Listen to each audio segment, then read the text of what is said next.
Welcome, everyone, and very glad that you can join us today. My name is Paula Newcomb, and I'm the Northeast Regional Coordinator of the Indiana State Library's Professional Development Office. I will be the host and question moderator for today's webinar, Adult Programming Made Easy. If you have questions during the webinar, please feel free, like I said, to put them in the chat, and I'll ask them as we go along, or we will ask them at the end of the webinar.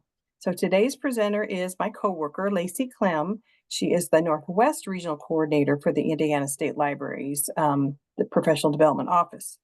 So after this webinar has been transcribed, it will be available on the Indiana State Library's archived webinars page. If you're watching an archived recording of this presentation, information on how to obtain your LEU is in the video's description in YouTube.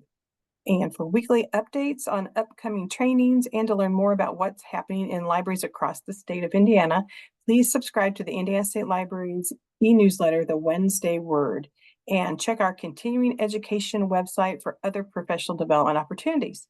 So let's get started. And I need to also this reminder in the chat, make sure you change the host and panelists to everyone. So if you want to send the question out and for everyone to see, make sure that's set to everyone. Okay, I will now hand the presentation over to Lacey. Thank you, Paula. Good morning. Like Paula said, I am Lacey Klemm. I'm the Northwest Regional Coordinator for the Indiana State Library. Previously, I have worked in public libraries for almost 20 years, which seems strange. And programming has always been a passion of mine. So I wanted to put together some programming ideas that hopefully can be adapted to any size library, any size budget, so that you'll be able to use them for your libraries. And imitation really is the strongest form of flattery. There are so many great ideas out there that people are doing, and you don't always have to reinvent the wheel. You just have to take that idea and make it your own. So I've got 12 programs with instructions and kind of supply lists for some of them. I do have a document that will have links to all of the resources that I use to put this together, and I will put that in the follow-up email when I send out the LEUs. So to get started, 12 programs, adaptable to any library size. Oops. There we go. Okay, so program one is music bingo. So I know some libraries out there are doing bingo. When I worked at the East Chicago Public Library, we did regular bingo, and our patrons really enjoyed it. Obviously, they're not winning any money. We did Dollar Tree prizes, Five Below, things like that. But they played like they were winning some big money. So, but they had a really good time. And when I heard about music bingo, I just thought that was a neat, different way to do bingo. So you're dropping beats instead of balls. And so some of the stuff that you will need is bingo cards with song titles. There are websites out there that do bingo card creators, but they're not always free. So, but it would be nice you can kind of get an idea of what your bingo card could look like, and you can make it on your own. As you can see on the screen, the bingo card creator I used to do the Taylor Swift one, and then there's a free bingocards.com that I did the 1960 hits, just so that you can kind of see what those bingo cards look like. You'll need music snippets, which you can use. You can do it on YouTube, Spotify, iTunes if you have it. I thought actually doing YouTube videos might be kind of fun, and putting that up on the screen so then they can see a little bit of the video as well as hear the song. You want a game host or DJ, which usually is going to be yourself or one of your staff that is doing the program. Prizes, and then refreshments, which are optional. I have learned in my time at libraries that people do like food, and usually they will come, but sometimes that's not always feasible. And then the prizes can either be maybe donated. We did have a lot of patrons that were very generous and would knew what we were doing, so then they would bring donations to us. But Dollar Tree, it was better when they were only a dollar. Now they're $1.25, but still you can get quite a few items for a good price. So program number two are Pop-tart houses, which this one can be a little pricier because of what you have to purchase in order to do the program, but also hopefully maybe some donations if you have a friends of the library, things like that can kind of help offset the cost. I would always do programs for the when I would do the gingerbread house, but it was Pop Tart. I would try to do it after Christmas, so that I could get those clearance prices.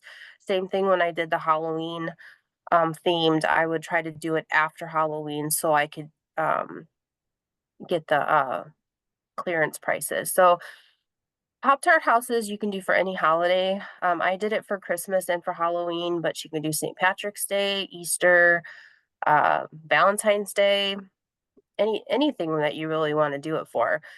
So what you will need are boxes of Pop Tarts, powdered sugar to make the icing, cake boards or something equivalent to hold the house. You want different decorative items, which could be candy or plastic. Sometimes they have some cute little plastic items that you can use for it. You'll need mixing bowls, butter knives, sandwich bags. That's what we would put our glue. Excuse me.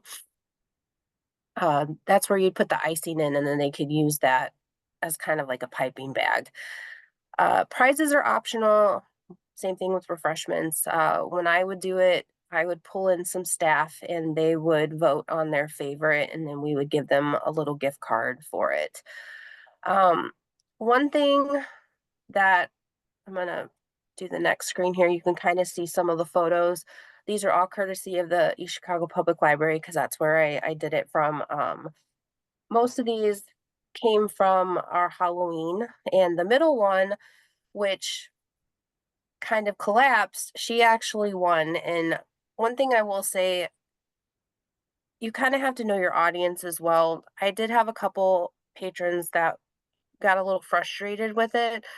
Um, she was frustrated that she couldn't get hers to stand up, but what I just kept trying to tell them is that this is all for fun, and it was a haunted house. So I mean, it could look any way you wanted it to. And she actually won for most, she won the overall prize, so she was happy with that. But I did have one patron that I actually would put that together, put the Pop Tarts together for her, and then she would just decorate it because I just didn't want her to be frustrated with that. But it was a lot of fun, and overall they really enjoyed it. And when they knew we were going to keep it up, they're like, "I'm going to go home and practice." I'm like, "Okay, you go home and practice."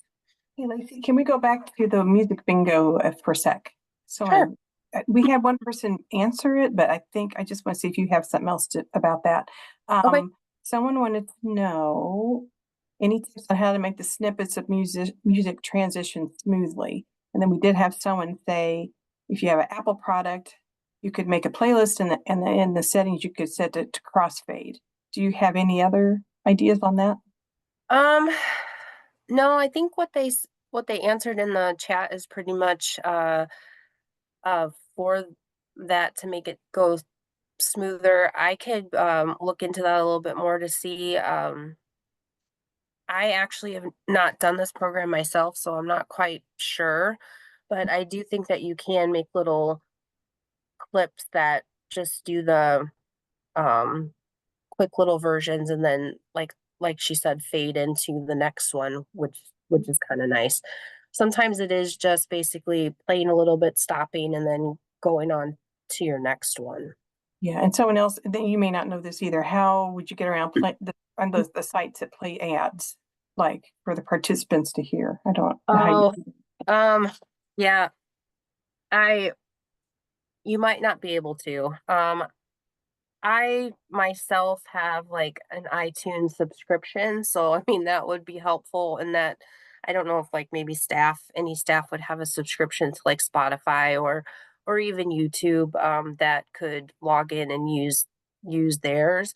But if not, you might just, oh, we have a, little ad going on. So if you want to get up and use the bathroom or whatever, might be able to do that. Now, another way would maybe kind of just do old fashioned CDs and do your playlist that way. Or I don't even know if you can make your own mixtape anymore because it's kind of obsolete, but that could be another way to do it. It just might be a little more uh, time consuming. Yeah, we've got other people saying like they use their own personal Spotify premium and they create playlists that way. And we've got all kinds of other people chiming in. Amazon Music, someone else said MP3 files. So yeah, we got some other ideas That going on. Yeah, that's true too. I mean, with the files and everything like that to try to make it where you don't have those ads, but those are all great ideas. Right. I know that I personally have not been either to a music bingo, but I know that some libraries have started to do it, and it's a lot of fun, and they do it for the kids as well, Mhm. not just adults. So Right. And then a little bit more on the Pop-tart houses. Someone else said royal icing is fantastic glue. And other people were saying that maybe if you're not eating them, you could use a real glue gun, maybe. So, absolutely. The powdered sugar actually works pretty well, but you do have to kind of hold it a little bit for it to dry. But royal icing would be great.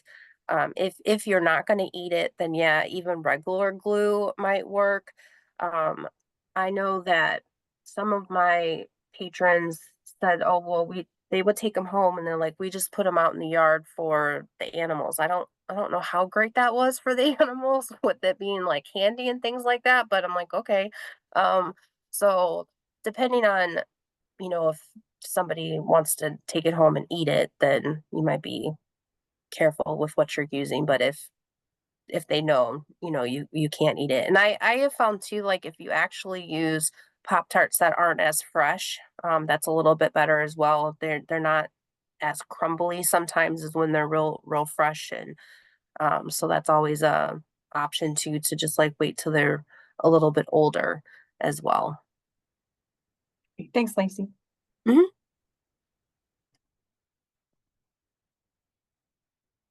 Okay, so program 3 is Wheel of Fortune, which this is a really fun one to do, and it's pretty easy to put together. And um, as librarians, we tend to sometimes have to pivot in the middle of things. So I'll show the different ways that I have done this. Um, because we did get kind of techie towards the end, but there was a reason for that. So I would always do Wheel of Fortune during our summer reading. So all of the puzzles I created to go around the summer reading theme. I would I would give each patron a brochure for summer reading and say, all of the answers are in here. And so then that brochure also they could take home, and then it showed all of our programs and advertised that as well. So what you'll need is you'll need some type of spinning wheel. We actually had purchased those wheels for a different program. East Chicago for a while had an incentive program, so then I would just use that wheel and then put in the different monetary. Um, I can't think of the word, but I'd put in like the $100, 1,000, or spin. You lose your spin, bankrupt, things like that. Some type of writing board. You'll want a scorekeeper along with whoever is kind of hosting it, because it's kind of hard to do the puzzles plus keep score as well. You want to put your puzzles together, and then you can have prizes. You might be able to play without prizes. I always think that, is a little, it's fun, but it's still fun not to have a prize. And then obviously refreshments are optional. Um, from So we kind of evolved, like I said. So we had the and I'm trying to point at this like this would like I have a pointer. Sorry. So the middle picture there, we had a whiteboard. So I would use the whiteboard to do our puzzles. And then for some reason, I think something happened to the whiteboard. So then I just we had shields during COVID. So I used a shield and just put up paper. We pivot, we make work what we can do. And then that worked pretty well. Um, Towards the end, we did actually purchase software for games because it had bingo and oh, they weren't called Wheel of Fortune or Family Feud. They were called something else because of copyright. But they had like 8 different games on there that we had purchased the software to be able to use because we did bingo and some other stuff quite regularly. So then we were able to then have it up on the screen and do it that way. But patrons always had a really good time with Wheel of Fortune. It's like I said, it's pretty easy to come up with the puzzles, especially if you do it around some type of theme. So I just did summer reading. If we were doing a book club book, I would put for category, book title, and then whatever the book title was. So Yeah, did and you have the then name of that software that you used, if you remember it? not off the top of my head, but I can find it if and add that into the email. I'm honestly not sure if they still make it, but I'll definitely check and put that in there. It We got the one more. software itself was a little pricey, but it was an investment that we felt that was worth doing. So Yeah, someone asked, could you do it with a large group? Who would get to spin? And is it only for 3 players like on the TV? so when I first started, we actually would just go around the table. So I had our table set up and instead of doing like 3 players, we just went around to each person and that worked out pretty well for us. And then also something uh our wheel that we had broke. So then I had purchased a Wheel of Fortune box set from Five Below and it had a little spinner in it. So then after the spinner broke, then we just used that little spinner and it would just go around to each person. I'd give them gloves if they wanted to use gloves to wear to spin it. But before we got the software, then I just went we just went around to each person. They each got a turn and then if they solved the puzzle, then they were able to pick a prize. Now, when we got the software, then I did make it more of 3 person and then how I did that was just however they signed up when they came into the room, then that was just how we assigned, oh, you're the first 3, then you're the next 3. And that's how we did that.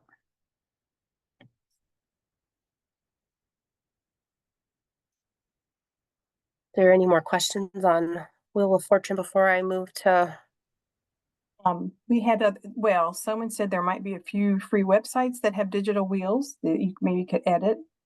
And someone that's said, I true. can't even imagine getting more than 3 players to show up. Well, I guess they're having problems getting people. If not crafts, cooking, or bingo, our attendance is terrible. I'm sorry about that, Sarah. And then someone else said you could also do it in teams. Oh, I guess do one more. Oh, hold on there. How long did it take when doing groups of 3? Um, I would try to limit it to an hour program.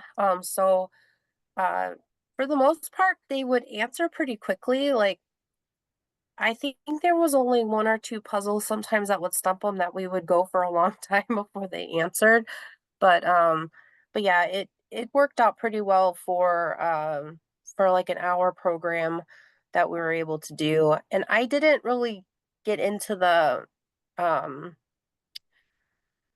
I know Wheel of Fortune at the end has like different uh puzzle things and I really didn't get into any of that. We just kind of made it pretty not very complicated, I guess I want to say.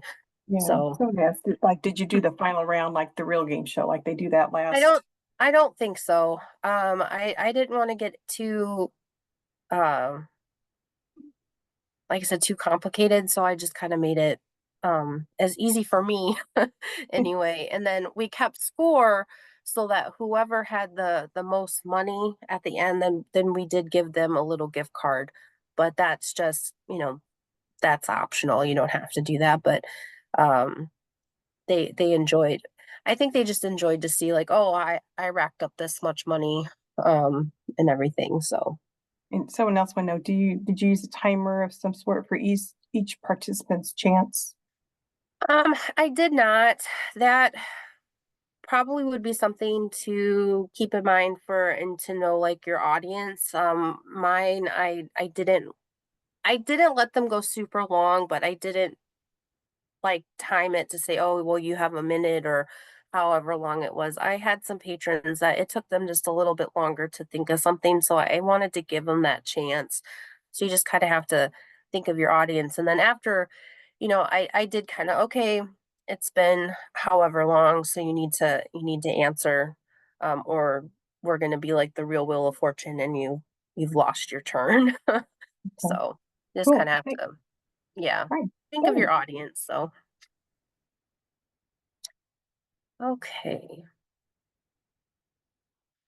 So for the next program, this is courtesy of Erica Wagner. She's the programming and outreach librarian at the Crown Point Community Library. She does a houseplant swap, which I believe she does every year. So I thought this was a really great idea because it's pretty low key for the library. You have the space and do a couple other things, but it's basically patrons bringing in like cuttings from their own plants. And she has plants, so she would also bring in some, but that's absolutely up to you um to participate in that manner. But she said about 3 months prior, they would begin adding the program to their newsletter, telling people to start propagating their houseplants. Hopefully, I said that right. And then the day of, they would do it from like 10 to noon. The event was free to everyone. All houseplants were welcome. We switch to this next one. So what you would need is paper and markers for labeling, a laptop so that participants can look up the plant if they didn't know what it was, and then you could also check for like pet toxicity, allergies, things like that. And then you need tables to hold the plants. So from I believe from like 10 to 10:30 they would do their swap with the people that actually brought in plants, and then after 10:30 they would open it up to other participants that wanted to adopt a plant. And then people would also bring if they had pots that they didn't want anymore, or seeds, other tools to swap, they'd also bring that as well.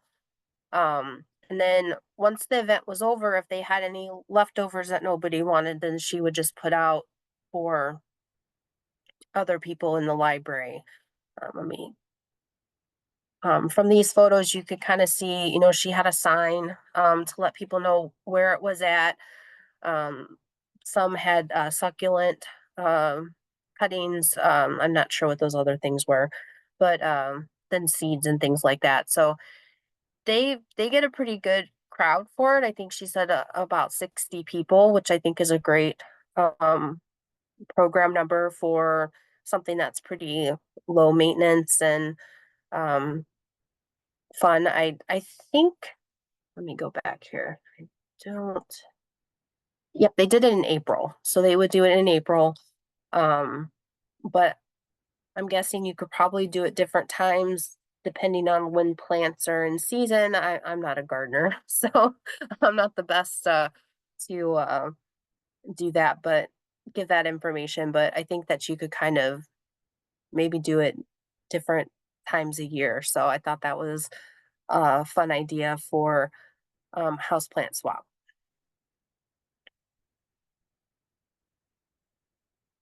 then let me,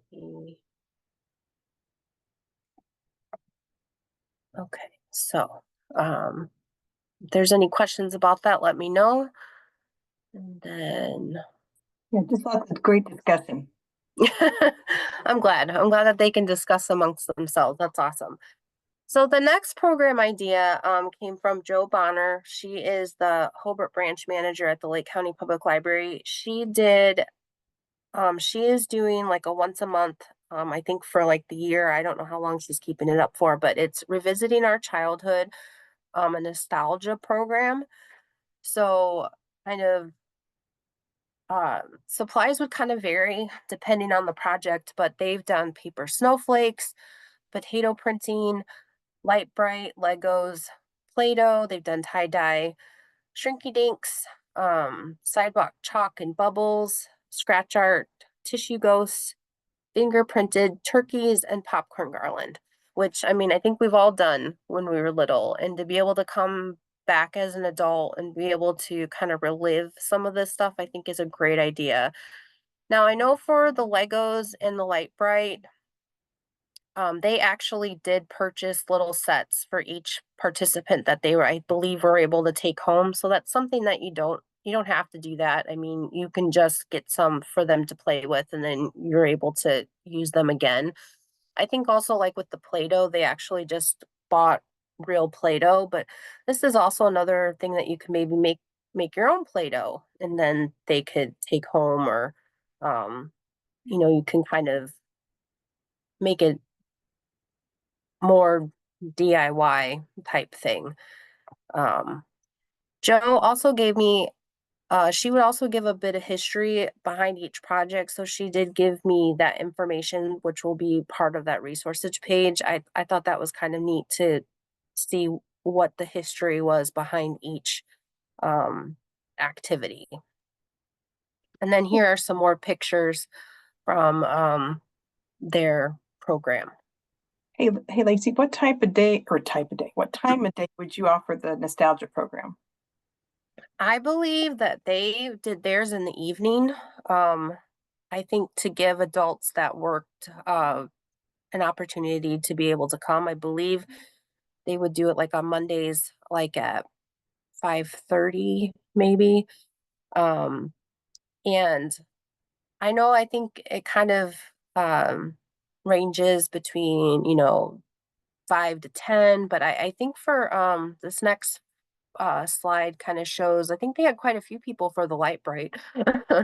So um I think it depends on what your target audience is. If you're trying to do it maybe for like the seniors, maybe you could do that during the day because they're retired and they could come like at 1 o'clock or whatever time. But if you're trying to reach like maybe your working adults, then you might want to do an evening, or Saturdays are kind of hit or miss. I know that you might get good attendance, you might not. So sometimes I think it's just having to do the program a few times and see, oh, well, that time's not working. Let's try something else. I just happened to see Light Bright being sold at Lowe's the other day. I was so tempted to buy one because I never had one as a kid. But anyway, so someone wanted to know if we could go back a previous slide. I'm not sure how far back. Maybe that one or another one. Let's see. Is that the right slide? And people are saying definitely maybe different times a day for different age ranges. One more. Okay, one more, I guess. This one? Yes, okay. And And all you'll of this will be I think included as well. Yeah. that's what I'm saying too. Yeah, you'll get this sent to you later. hmm Yes, lots of great ideas. Yeah. And I mean, I think I thought it was fun to do like a nostalgia. The Light Bright too. I know, I think she said she was able to find kits at Cracker Barrel and Wow. that were like on sale. And then I think they gave her like a discount too on top of it because she was a library. So, but I do think there are some like Light Bright, do it yourself. You can put together. I'm not really sure how that works, but I mean, I think there's just so many different ways that you can do it, and also, still have that feel of, um, I, I think I did have a light bright when I was growing up, and I also had like, the, the little cooking machine, which I can't think of the name, which I think that would be kind of a fun program, you Easy know. bake. I know they've made a resurgence. I just cannot think of the name of it. Maybe somebody in the chat can Yeah, think of that. easy bake. We're all saying Easy easy bake. bake, easy Thank bake. you. I did have Yeah, you that. could do an easy bake program. So, I mean, those were always a lot of fun.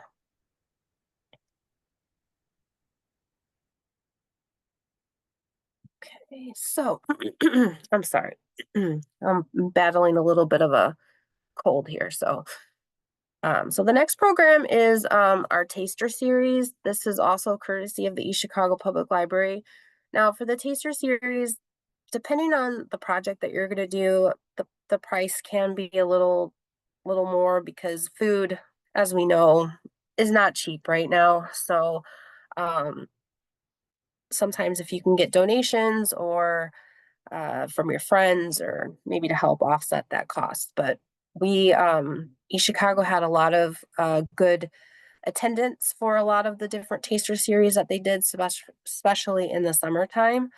So I know some that they did, we were talking earlier about doing like the coffee dupe recipes for Starbucks. Well, we did a coffee tasting.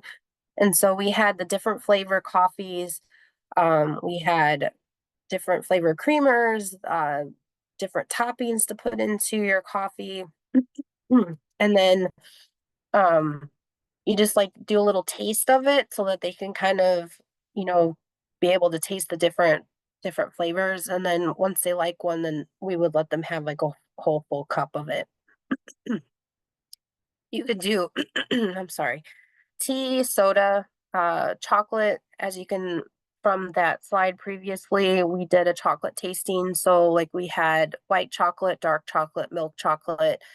We also had a chocolate fountain, but one thing to remember about a chocolate fountain, you need specific chocolate to put in that fountain, which we did not know, and we put the wrong chocolate in, and it was a big, huge mess. So if you go the route of a chocolate fountain, just make sure that you get the right chocolate, which they sell it like at Gordon's different places, and it'll say it's for your like chocolate fountain. So just a little tidbit on that. Don't learn the hard way like we did.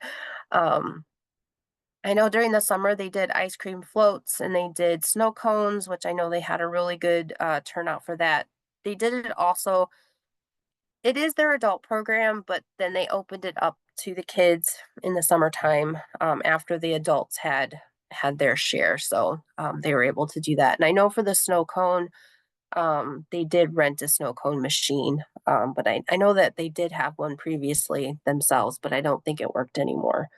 So, but the taster series really, the the ideas are endless with what you want to have taste, but you do want to check like your library's policy and having food and things like that um, before you decide to do a tasting program. So this was kind of the setup that we had for our coffee. You can kind of see the different uh, creamers and different things that we had for the coffee. And one thing is that we did do the coffee program in the evening, and we did have a complaint about why are you having caffeine in the evening? We had a good turnout though. So I mean, people were all right with it, but we did have one complaint about it's late. We shouldn't be drinking caffeine. Well, I don't really know what to say to that. So, but we also did in the afternoon and then the evening. So it's just kind of finding like what the best time for your patrons is, which can be kind of tricky.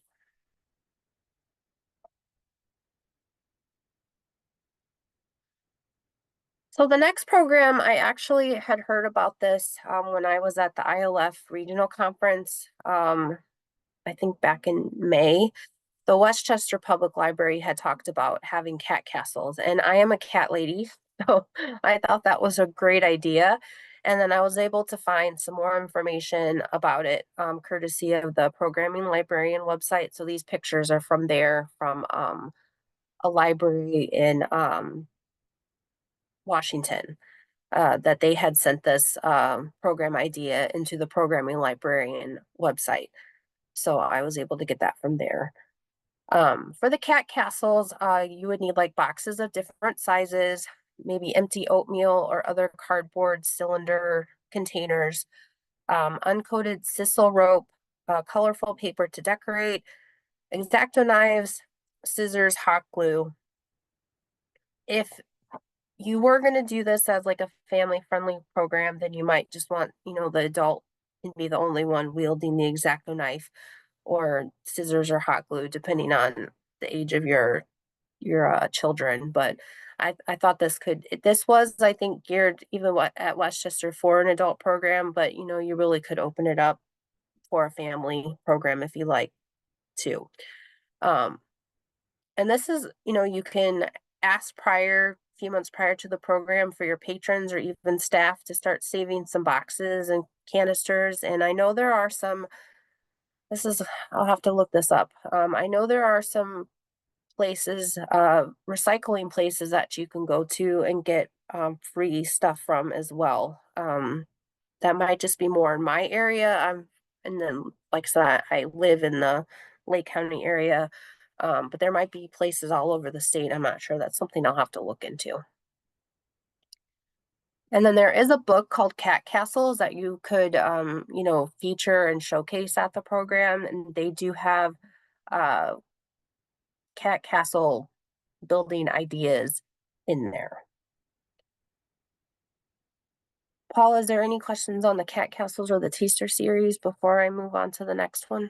Not questions. I just thought, would there be a similar snack to puppy chow and then like cat themed and people are saying meow mix? And so I need to find what the recipe might be. That's Yeah, pretty funny. But yeah, we're saying also, or I always said, cataloging department would always have tons of boxes for that. That would be pretty cool. that's true. Be a place to get that. But no, everybody's just talking and sharing Oh, ideas. oh, good. I'm glad they are. Okay, let's see. So this next one, the sidewalk chalk art, I got this from the Carmel Clay Public Library, which I thought this was a really fun idea, and still another kind of low maintenance type program, which is always great. You basically need chalk, water, maybe some paper towel. So it can be pretty low key. Um, excuse me. So I took this from the Carmel Clay Public Library's event calendar. So they have everything kind of listed out really nicely. They did participants would draw their favorite book cover, and um so they did also put in there, optional things to bring like sunblock, a hat, knee pads to be able to kneel, um, paintbrushes and rags for blending. So, some, to have bring your own items. And they also did, because it is an outside program, they, due to weather, they did have an alternative date and time in mind if that day they actually had some rain or anything like that, because you just never know. June, July, August, you never know how the weather's going to be. I don't know if they did any prizes, but I thought that could be something that, if you wanted to do that, you could have people who came to vote on their favorite, or however you want to do the prize um, process. But this next slide has some of the uh, artwork, which I thought was really fun. They have some talented people to be able to do these sidewalk art. And you could really do any type of theme. I mean, it doesn't have to be book related, but we are a library, so we always try to do it that way, but maybe a favorite character, or, create your own story or something like that. The possibilities are pretty endless for it.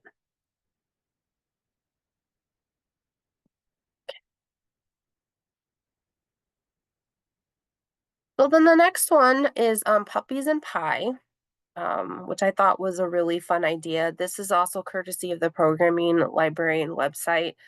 It was submitted by a library in, I think, Florida. Um, So for Puppies and Pie, they would do it on Pie Day, and they would partner with the local shelter to bring puppies to the library. And so they would, some of the supplies that they would need, they would get like a plastic drop cloth to protect their carpet. They would purchase a variety of pies from their local grocery store. And then obviously you need like plates, forks, napkins, maybe some water or lemonade. Um, Also for, maybe, I would think that some places would be willing to donate pies. You just kinda have to find those places that would do that, and I think every area probably has some type of shelter that would be maybe willing to bring in some puppies or, maybe some other animals. Uh, I I do think that, I'm not sure if they had waivers signed or anything like that, since they were gonna be, you know, with animals. That'd be something maybe to also look into in your library policy, but who doesn't love puppies and pie? I thought that was a fun idea. Um, and I think this might have been a young adult program, but adults like puppies too and pie. So I think that would work for them as well.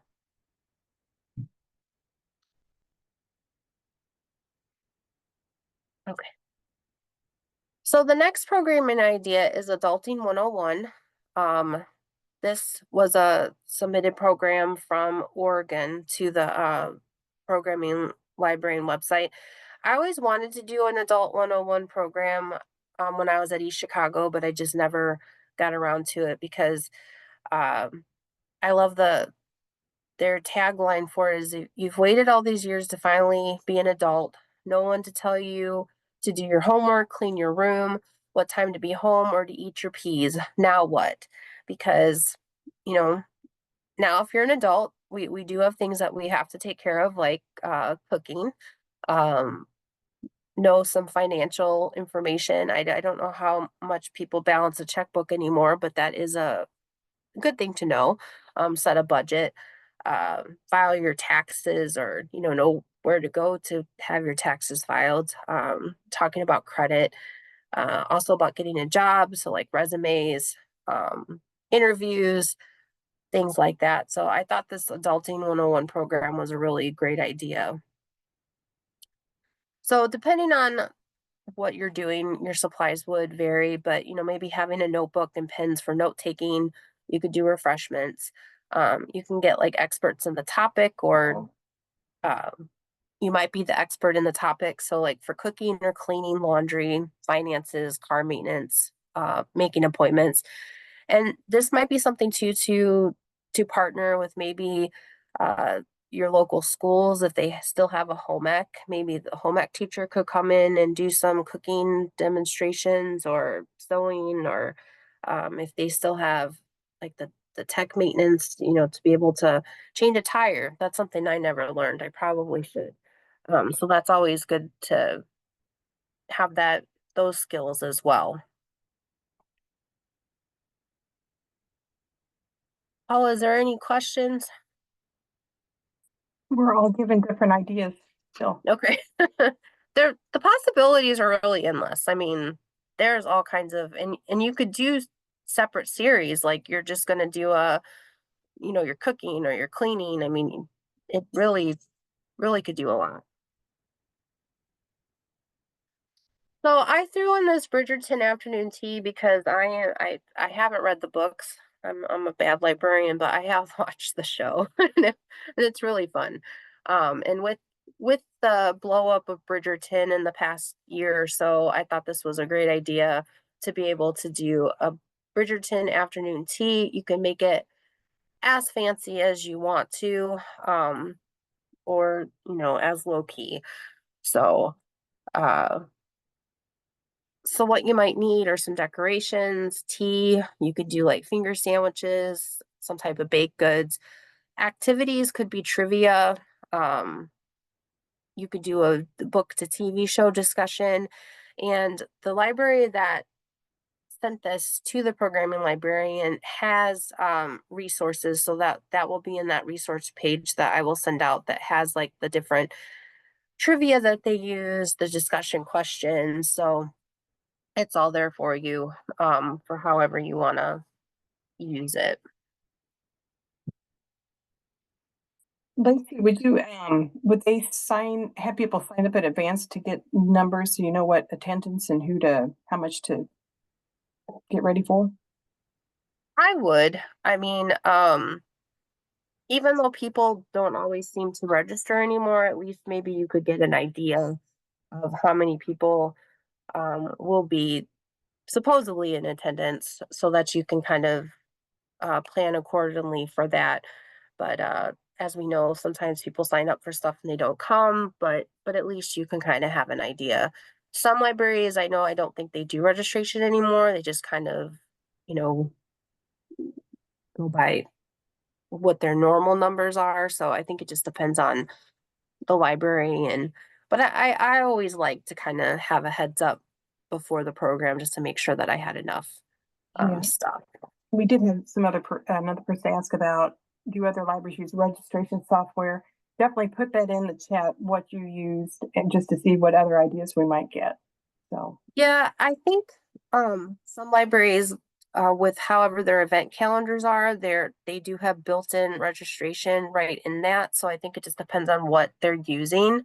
Some might still just be doing, call in and register, or I think you could even set up some type of Google um thing as well. Maybe that's kind of simple to be able to do a registration. But please share in the chat like what your libraries are using, because that's always good information. And then here's just some more photos from um, what the library did. So I thought that was kind of some cute stuff.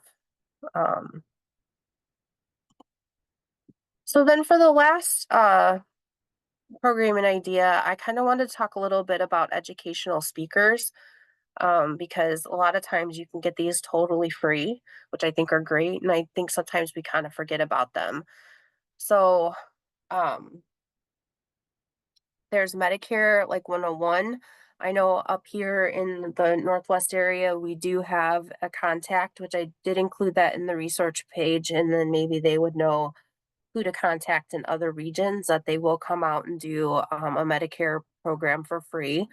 There's also the Federal Trade Commission. They will do presentations on scams and frauds. And so I've included the contact info on the research resource, sorry, page for that as well. You might want to check like your local banks. They sometimes have to do outreach, which includes doing financial programs. I know Centir, I think, does it, People's Bank. Some other banks might do it as well, but they'll come out and do free programs on different financial topics.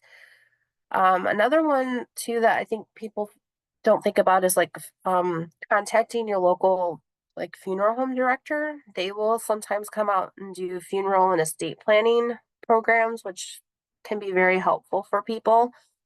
Um, Doctors and dentists. I know when I worked at Lake County, I had a couple reach out to me. I know a dentist reached out to do like a dental program. That was also, they had to do so much outreach. I think I had a heart specialist. He came and did a program, and they actually brought like food, and they brought everything. I just had the space. So that was nice. Others to think about are obviously like Purdue Extension. I think we all kind of know about them, but there's like the Master Gardeners. And then the State Library also has a Speakers Bureau that has speakers that you would be able to have come out and do different on different topics like genealogy, preservation, literary related topics. So that's also available. And then I also wanted to remind everybody that each regional coordinator has an Oculus, which is the virtual headset that you can borrow from us for adult programs, also for kids programs, but I think there is a um, age, might be 13 and up Yeah, for the 13 and up. Oculus. Okay. Okay. Because it little heads can't really fit it on very well. So um we do have an age for that. But the Oculus is really fun. I think your adults would also enjoy it to be able to do. And so if anybody else has any other ideas for educational, please put that into the chat and then I can always go through it and then make a list. But I think that um, utilizing our free resources that a lot of times they have to be doing these things, I think is a great idea. Like I said, I do have a like a Google Doc with all of these resources that I will be including in the email that you'll be able to see. I have all the links listed for that. And that was the 12 programming ideas I had. I hope some of them were I hope some of them will be helpful because I know that doing programs can be a lot and that is a lot of our time, and trying to make it as easy as possible I think is very helpful for all of us. So Yeah, and they're sharing lots of great ideas in the chat. And I was looking for the ISL's Speakers Bureau. I think, and is it through reference? Did Monique um, Howe? I think so, yes. But I couldn't find the link on there, so we can get I that to think you I later. I think I did include that in that document that I Okay, have. So that's on there as well. okay, great. Yeah, everybody's had lots of great ideas. Um, and thanks for sharing as well. I think at this point, if we've got any more questions, I think we've got 8 more minutes to go. I guess I can start wrapping up maybe. I want to thank Lacey very much for sharing all of this and also for everyone being here today and for your participation. Like I said, we've had lots of great ideas shared in the chat today. And also as a reminder, if you are watching an archived recording of this presentation, information on how to obtain your LEU is in the video's description in YouTube. And for the LEUs, if you're here in person, she'll use the attendance list to get that sent out to you. So at this point, I think we're going to go ahead and stop the recording.